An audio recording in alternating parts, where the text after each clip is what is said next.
Tangis Arif pecah dalam pembelaan pribadi atau pledoi dalam persidangan lanjutan perintangan atau obstruction of justice pembunuhan Brigadir Yosua Huta Barat di Pengadilan Negeri Jakarta Selatan. Arif mengaku tak sanggup menolak perintah saat diminta untuk menghapus rekaman CCTV terkait kematian Brigadir Yosua Huta Barat. Terdakwa AKBP Arif Rahman Arifin tak kuasa menahan tangis saat mengulas kembali kasus pembunuhan Yosua.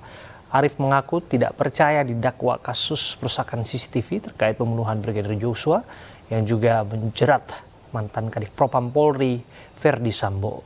Arif pun mengaku mengalami dilema moral karena terjebak antara logika nurani dan perintah atasan.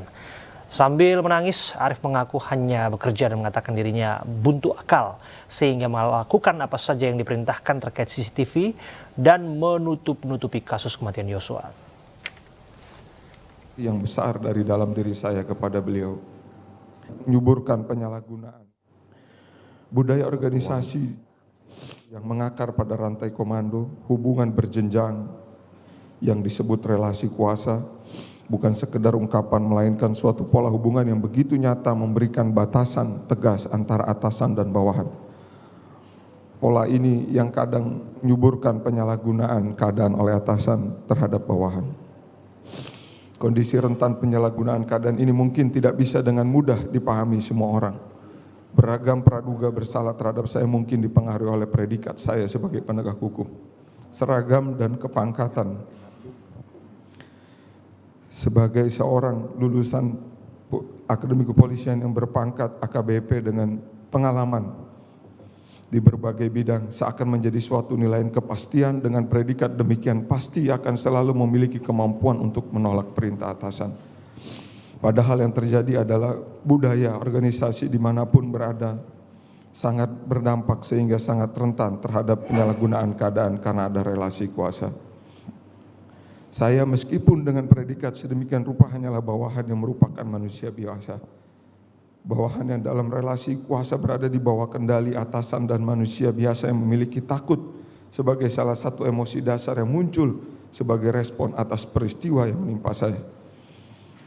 Berbagai pertanyaan dilontarkan banyak pihak. Mengapa? Mungkinkah seorang penegak hukum yang paham hukum, seorang dengan predikat seperti itu, mengapa memilih diam saja? Mengapa takut berterus terang? Bahkan ada juga yang dengan mudah berasumsi kemudian menuduh tanpa empati bahwa ada kesengajaan dalam diri saya untuk membantu, menghalangi. Jika saya boleh jujur, pertanyaan itu kerap muncul juga dalam benak saya. Bagaimana mungkin saya bisa terlibat? Kenyataan seperti ini adalah seperti mimpi bagi saya. Dalam penilaian saya pribadi, saya adalah orang yang taat dalam berbagai aturan dan ketertiban SOP yang mengedepankan kebenaran material. Apakah mungkin hal itu terjadi kepada saya? Harus terlibat dalam perkara dan diserang dengan tuduhan kesengajaan dan niat untuk merintangi penyidikan.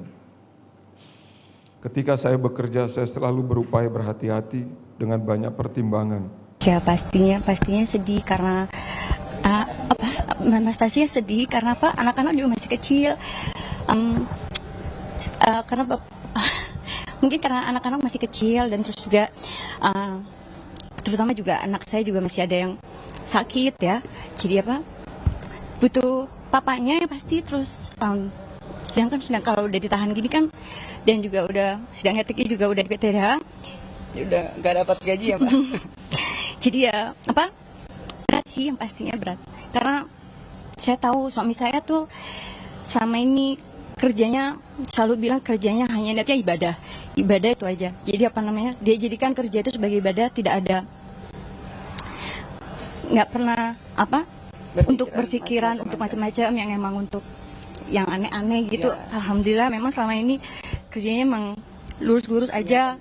Pada saat pertama kali saya diperiksa oleh tim sus, saat itu juga saya langsung dituduh untuk melakukan pengerusakan terhadap DVR CCTV tanpa alasan atau bukti yang jelas. Hingga hari itu saya tidak paham apakah karena saya membantu Cuk Putranto yang saat itu merupakan SPRI dari Kadif Propam yang dianggap orang terdekat Verdi Sambo, sehingga saya pun dianggap memiliki kedekatan dengan Verdi Sambo. Sehingga serta-merta kami memiliki niat yang sama. Dan demikian maka pantas bagi saya untuk dituduh untuk melakukan hal tersebut. Semua tuduhan yang dibebankan kepada saya hanya berdasarkan asumsi. Tidak ada satu dasar yang logis. Jika mau melihat fakta, maka hubungan saya dengan Ferdi Sambo, yaitu hubungan kedinasan antara atasan dan bawahan, tidak memiliki kedekatan secara pribadi.